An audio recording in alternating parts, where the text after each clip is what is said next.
Saya ini kata orang banyak itu punya fan banyak. Sebetulnya ini korban orang banyak. Karena ngaji Quran itu sulit, mereka nggak mau ngaji. Pasrah sama Pak Kures, pasrah sama Gus Bak, terima mateng. Jadi ini kenakalannya Muhibbin. Dulu korban seperti ini juga Rasulullah Shallallahu Alaihi Wasallam. Itu kalau sahabat ingin masuk surga, itu ya gak suka ngamal yang berat-berat juga gak suka. Minta saja ke Rasulullah, ya Rasulullah saya minta satu hal.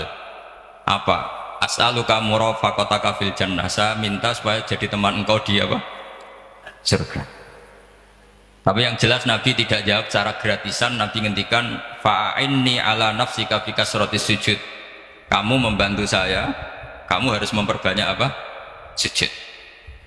Jadi kalau ada kiai dimintai saya ingin di surga sama engkau kiai, itu nggak boleh gratisan, harus fa'inni ala nafsika fi kasratis sujud. Tapi saya ini punya ajaran yang sebetulnya agak sesat tapi masuk akal. Ini saya mohon karena saya memang punya bapak seneng guyon, punya Mbah Mun kiai saya juga seneng guyon. Karena beliau katanya gini, nak kiai ra guyon kok dianggap gak bahagia. Sakit panitia dikira kurang sangu gitu katanya. Sehingga ajarannya beliau memang sementara orang Islam itu pokoknya guyon ketok bahagia dengan Islamnya, bahagia dengan Tuhannya, bahagia dengan nabinya. Qul bi fadlillah wa bi rahmati fa bidzalika falyafrahu. Lah bahagia paling gampang ekspresinya nggih guyon niku. Ngetokno di Alphard dadak repot. Ngetokno di dhuwit akeh dadak repot. Nak guyon nak murah nggih.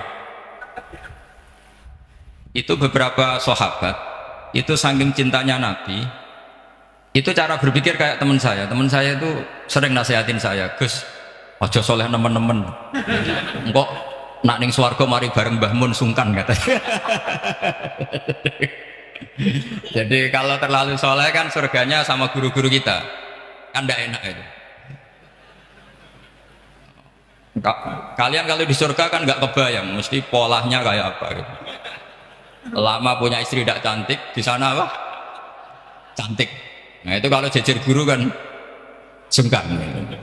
Jadi makanya kata teman saya, soleh pas-pasan ya Gus, ben swarga ini enggak sama siapa? Mbah Mun katanya, sungkan katanya. Nah ternyata pikiran itu juga ada di sahabat. Ya Rasulullah saya puas-puaskan melihat engkau di surga. Kenapa? Saya tidak mesti masuk surga. Kalaupun di surga beda kelas dengan jeneng. Jadi para sahabat ya sadar, kalaupun di surga beda kelas dengan jenengan. Tapi pelajaran yang kita bisa terima adalah bahwa semuanya itu harus ada amal kita. Sehingga Nabi ngendikan fa'inni ala nafsika bikasrotis sujud. Maka tolonglah saya untuk mengabulkan permintaan kamu dengan memperbanyak apa? Sujud. Saya akhir-akhir ini sering kampanye tentang sujud. Caranya gimana? Ini sekaligus untuk anak-anak PSK utamanya karena yang mengkaji Quran. Kata ulama, mentahbib ya, menyenangkan orang kepada Allah itu butuh bayinah. Bayinah itu logika yang kebenarannya itu cara Jawa itu jelas welo-welo, sangat jelas. Namanya al-bayinah. Saya ulang lagi ya, namanya apa? Al-bayinah. Sehingga dengan logika itu orang yang kafir saja menjadi mukmin, yang fasik menjadi soleh, yang soleh bila ilmin menjadi soleh bil ilmi atau bil hujjah. Itu yang disebut Allah lam yakunil ladzina kafaru min ahlil kitabi wal musyrikina munfakina hatta ta'tiyahumul bayyinah. Siapa itu rasulun minallah yatlu suhufam mutahharah. Jadi kemampuan argumentatif itu yang harus kita bela-belain. Saya di sini sangat terhormat karena saya bisa matur di depan Pak Kures. Saya dulu sering baca buku-buku beliau. Jadi saya nggak mungkin jadi pesaing beliau karena saya ini saya ngidolakan beliau, jadi nggak mungkin jadi pesaing beliau. Tapi kalau mutammim ikut menyempurnakan keinginan besar-besar beliau mewujudkan Islamiyah wasatiyah, insya Allah diminta atau tidak diminta harus kita bantu.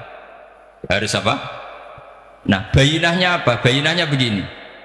Bayinah itu satu argumentasi yang jelas begini, ada seorang ekstremis itu singkat cerita mau ngebom tempat-tempat maksiat, yang maksiat ini orang-orang Islam juga, tapi saya tidak nuduh sampai pokoknya orang-orang Islam juga. Terus ditanya sama orang yang Islam moderat, andaikan mereka nanti mati dalam keadaan demikian, aina masiruhum, lalu mereka kemana? Ya ilanar, karena mati dalam keadaan maksiat. Terus ditanya sama yang moderat tadi, moderat soleh maksudnya, bukan moderat liberal, moderat soleh. Karena orang kadang salah paham, moderat itu pikirannya terus liberal, tidak, moderat soleh. Terus kata si moderat tadi, akan ada dzalika muradan Nabi, apa umatnya masuk neraka itu yang diinginkan Nabi? Kaget si ekstremis tadi, kebetulan ini ekstremis yang masih mau mikir. Terus enggak, itu enggak yang digedaki Nabi. Kalau gitu ya jangan, kita tunggu tobatnya, kita proses bersama supaya mereka mau tobat. Karena dukhuluhum annar itu tidak muradan Nabi, tidak yang digedaki Nabi Muhammad SAW. Nah, cerita seperti ini tentu ada padanannya. Padanan itu artinya kias ya, kias dalam hadis sahih. Saya yakin hadis itu sahih. Kalaupun itu dhaif itu yata'ayyadu bi fatwal ulama, menjadi kuat karena banyak ulama yang fatwakan seperti itu.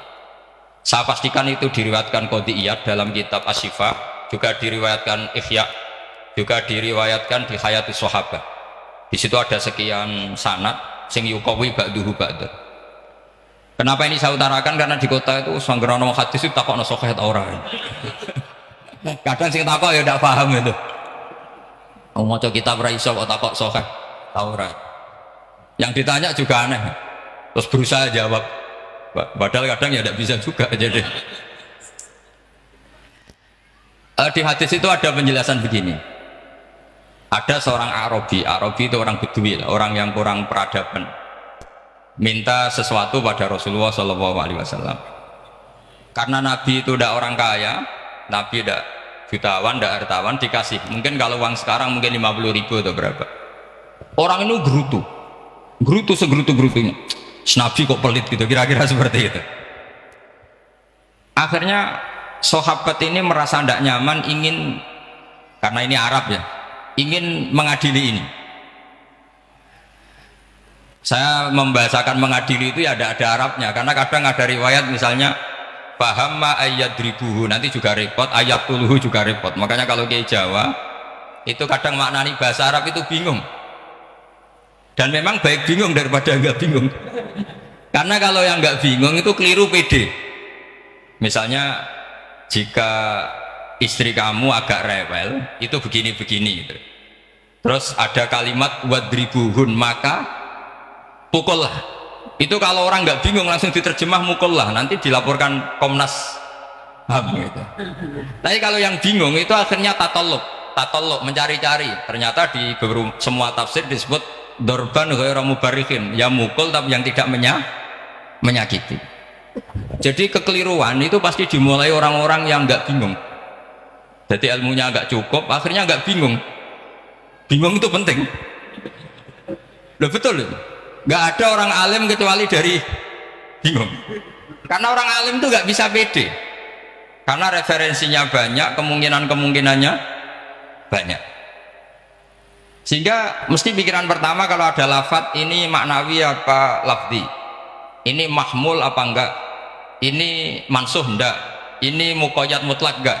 Ini sekaligus jadi pusat studi Quran, jadi supaya teman-teman memang seperti itu.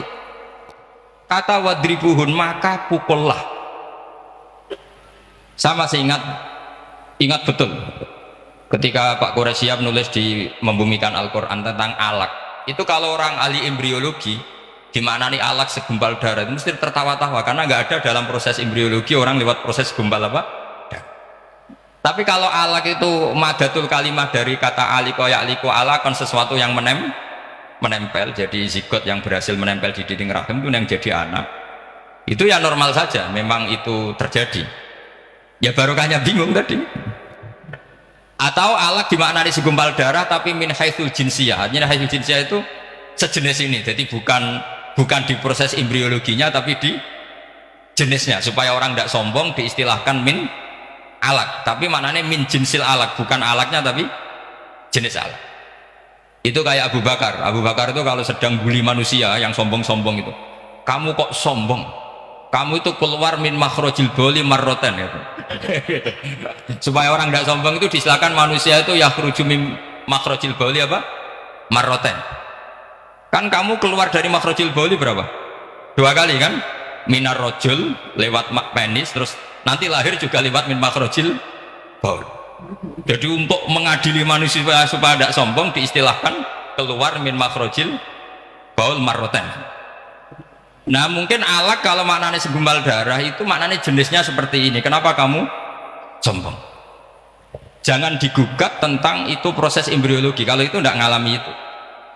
Jadi akhirnya barokahnya bingung itu alak dari proses embriologi maknanya apa? Aliko ya aliku alakon, sesuatu yang apa? Nempel, yang sukses nempel di dinding rahim. Tapi dari segi jenis mendidik tawadu, mendidik khafdul janah lil mukminin, mendidik adzul wal inkisar, rasa hina, nah itu dengan makna tadi.